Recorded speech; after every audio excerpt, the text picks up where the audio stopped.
Estamos cumprimentando a todos os irmãos e amigos do portal Escola Bíblica Dominical com a paz de nosso Senhor e Salvador Jesus Cristo.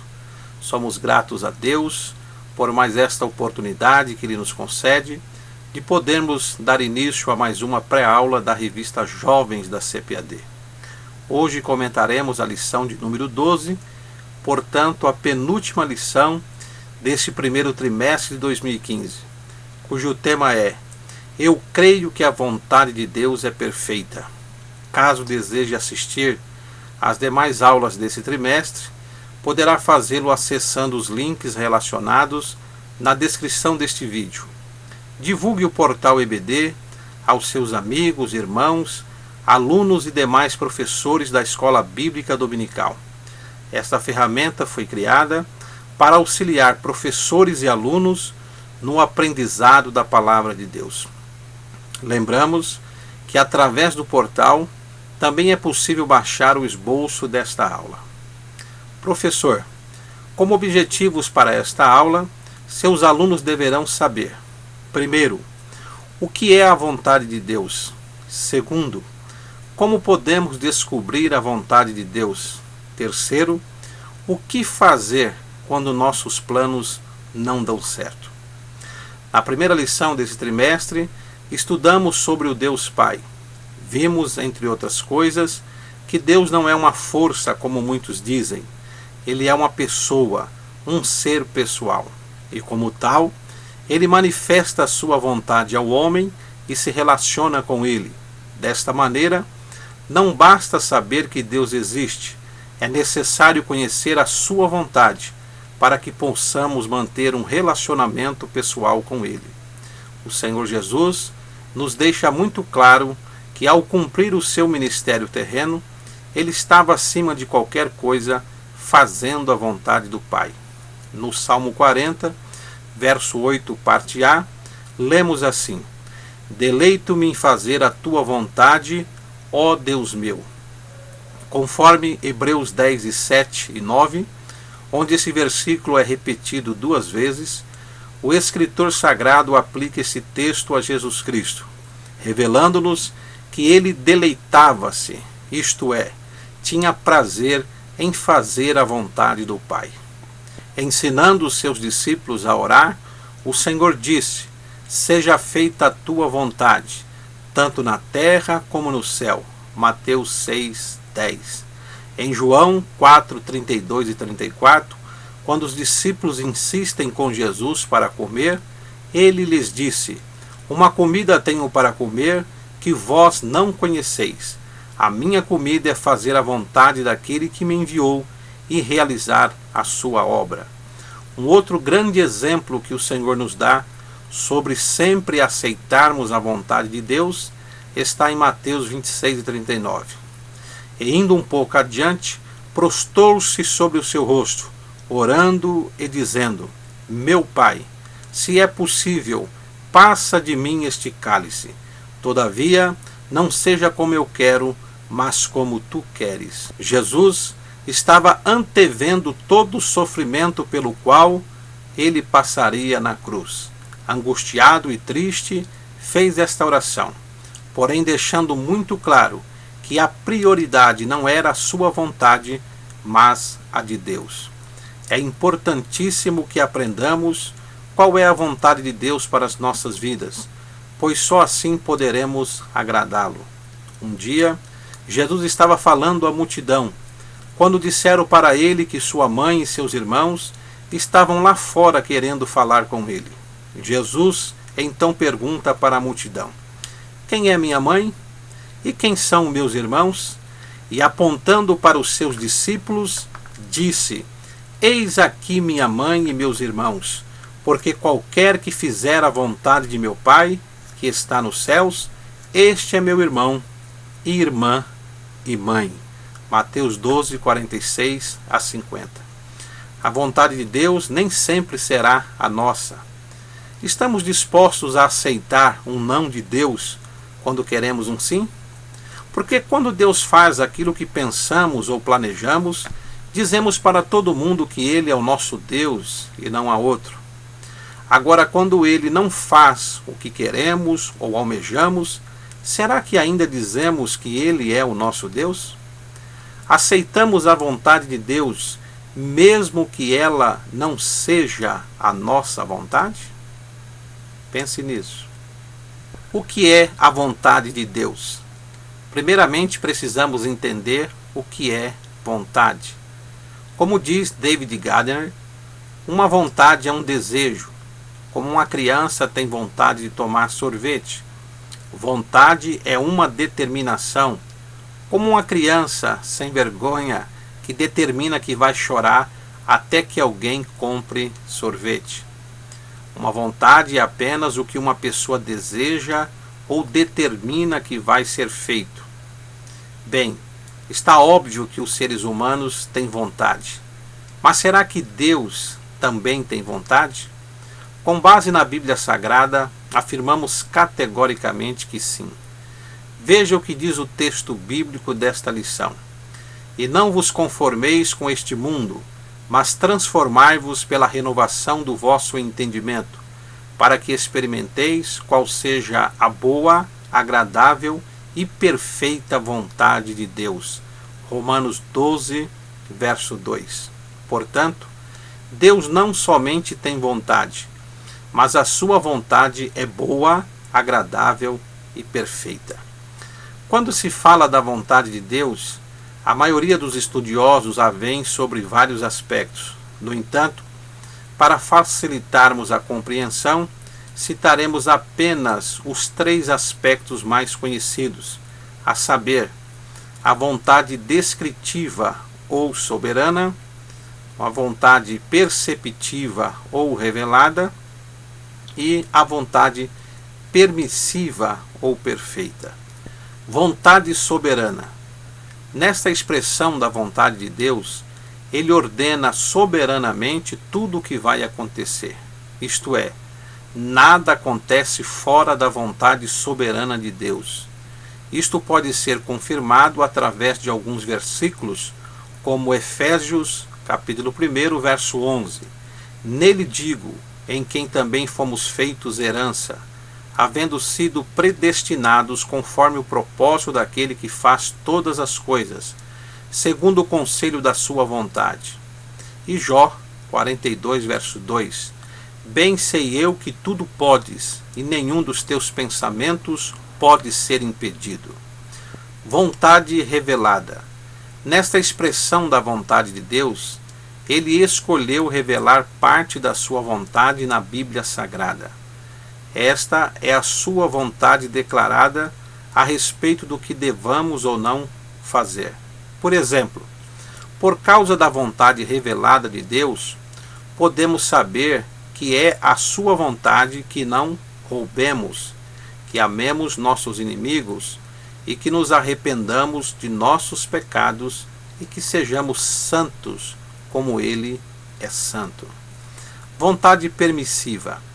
Nessa expressão da vontade de Deus, ele deixa acontecer algumas coisas, mesmo não sendo a sua vontade que aquilo aconteça.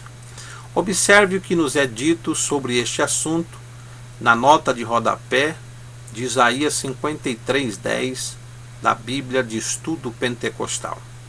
Vontade de Deus pode referir-se àquilo que Deus permite ou deixa acontecer, embora ele não deseje especificamente que ocorra. Tal coisa pode ser corretamente chamada a vontade permissiva de Deus. De fato, muita coisa que acontece no mundo é contrária à perfeita vontade de Deus. Por exemplo, o pecado, a concupiscência, a violência, o ódio e a dureza de coração. Mas ele permite que o mal continue por enquanto. A chamada de Jonas para ir a Nínive fazia parte da perfeita vontade de Deus, mas sua viagem na direção oposta estava dentro de sua vontade permissiva. Isso pode ser verificado no capítulo 1 do livro de Jonas. Além disso, a decisão de muitas pessoas permanecerem sem salvação é permitida por Deus. Ele não impõe a fé aos que recusam a salvação, mediante o seu Filho. Semelhantemente, muitas aflições e males que nos acometem são permitidos por Deus, conforme 1 Pedro 3,17 e 1 Pedro 4,19. Mas não é desejo seu que soframos. Permita-me repetir. Semelhantemente, muitas aflições e males que nos acontecem são permitidos por Deus. Vejamos primeiramente 1 Pedro 3,17. Porque melhor é que padeçais fazendo o bem, se a vontade de Deus assim o quer, do que fazendo o mal. 1 Pedro 4,19. Portanto, também os que padecem segundo a vontade de Deus, encomendam-lhe a sua alma, como ao fiel Criador, fazendo o bem. Não devemos ficar preocupados com a vontade soberana de Deus, pois Ele não quis revelá-la a nós. O que devemos procurar conhecer é a vontade revelada dele. E isto só é possível principalmente pelo conhecimento das Sagradas Escrituras. Portanto, a vontade de Deus é que conheçamos a Ele, assim como revelado nas Escrituras, para que sejamos santos como Ele é santo. 1 Pedro 1, 15 e 16. Paulo resumiu isto muito bem em 1 Tessalonicenses 4 e 3, porque esta é a vontade de Deus, a vossa santificação. Como descobrir a vontade de Deus? Já comentamos no capítulo anterior que só é possível conhecer a vontade de Deus pela Bíblia Sagrada. É bem verdade que a oração também faz parte deste processo de conhecimento, pois orar é falar com Deus, e o falar constantemente com Deus nos leva à intimidade com Ele. Mas como orar sabiamente se não conhecemos a sua vontade? Portanto, a principal maneira de conhecer a vontade de Deus é através do manual sagrado, a Palavra de Deus. Alguém disse que há 3 maneiras para aprender. A primeira, pela reflexão. A segunda, pela imitação. E a terceira maneira, pela experiência. Desde cedo aprendi que as 3 maneiras de se aprender na vida são: primeiro, pelo estudo, que seria a reflexão. Quem estuda sabe mais. Jesus disse em Mateus 22 e 29, errais, não conhecendo as Escrituras, nem o poder de Deus. Já em João 5,39, ele disse, examinais as Escrituras, porque vós cuidais ter nelas a vida eterna, e são elas que de mim testificam. Muita gente erra justamente por não conhecer a vontade de Deus.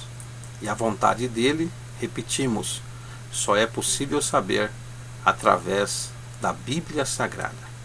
A segunda maneira de aprender, que eu aprendi, é ouvindo os bons conselhos, é a imitação. Os tolos dizem que se conselho fosse bom, não se dava, vendia. A palavra de Deus diz o contrário.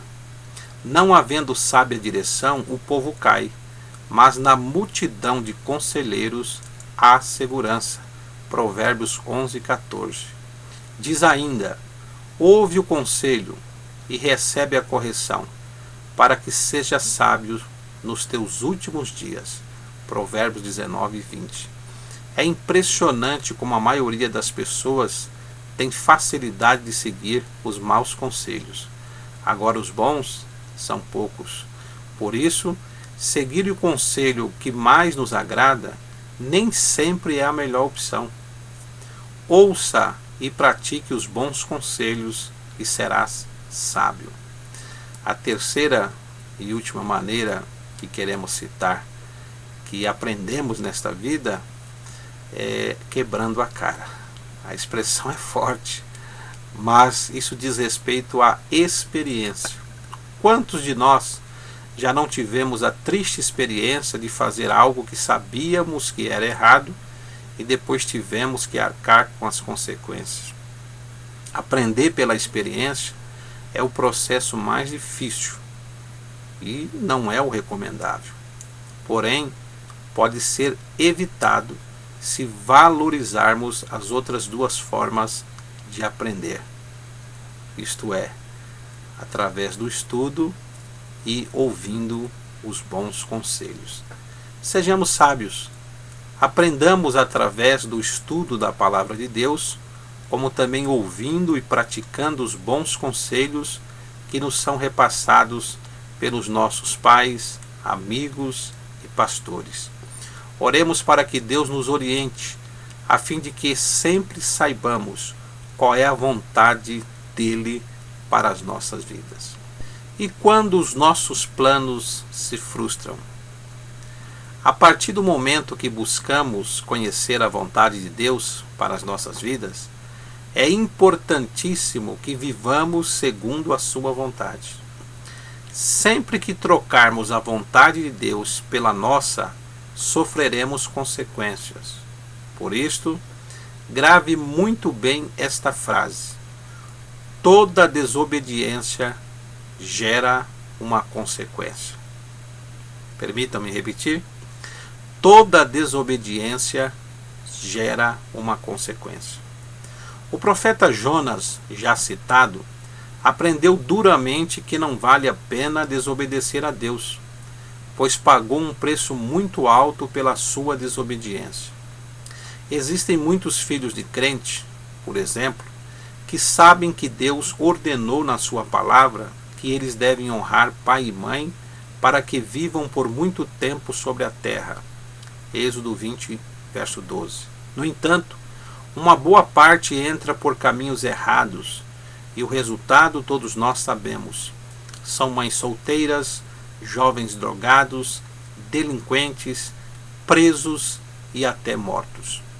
Fico impressionado com muitos crentes que não procuram saber a vontade de Deus para as suas vidas e depois de tomarem suas próprias decisões, normalmente erradas, querem colocar a culpa em todo mundo, menos neles mesmos.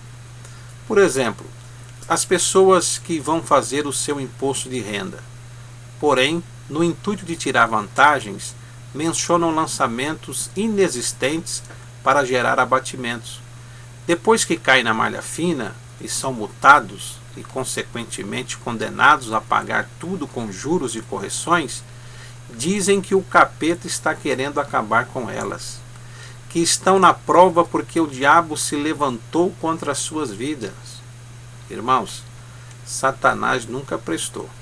Porém, o culpado neste caso não é ele, e sim a própria pessoa que fez a sonegação. Se procurarmos saber qual é a vontade de Deus neste caso, saberemos que ele não compartilha de coisas erradas. Portanto, se queremos fazer a vontade de Deus, não devemos praticar coisas ilegais. Nem sempre é fácil entender a vontade de Deus, pois pode acontecer de fazermos as coisas em conformidade com a palavra de Deus e mesmo assim não sair como desejávamos. Isso pode até parecer estranho para alguns, mas é exatamente assim. Ao longo da nossa carreira de fé, temos visto pais tementes a Deus que perderam filhos quando jamais queriam isto. Irmãos em Cristo que a pessoa amada foi embora e nunca mais voltou para casa. Servos e servas de Deus que foram acometidos de enfermidade que os deixaram definitivamente sobre uma cama, quando não, os levaram a óbito. Exatamente no momento que eu estava escrevendo esse parágrafo, fui informado por um familiar que um primo nosso, com um pouco mais de 40 anos, acometido de câncer e por quem estávamos orando nesses últimos dias, pedindo a Deus que tivesse misericórdia e o curasse, partiu para a eternidade, deixando esposa e filhos. O que fazer nesta hora? É preciso aceitar a vontade soberana de Deus, pois se Ele quis assim, é porque Ele sabe que seria melhor desta maneira. Não se esqueça disso. Deus é soberano. Sua vontade nunca pode ser frustrada, pois nada, absolutamente nada, do que acontece está fora do seu controle. Concluindo, para conhecermos a vontade de Deus, devemos nos aprofundar nas Sagradas Escrituras, saturando as nossas mentes com a Palavra de Deus e orando para que o Espírito Santo nos transforme, através da renovação de nossas mentes, de modo que o resultado seja a boa, agradável e perfeita vontade de Deus. Assim, encerramos a nossa pré-aula, mas retornaremos na próxima semana, se Deus quiser, onde estudaremos a lição de número 13, a última desse trimestre, intitulada Eu Creio na Vida Após a Morte. Uma ótima aula, fiquem todos na paz do Senhor Jesus. Amém.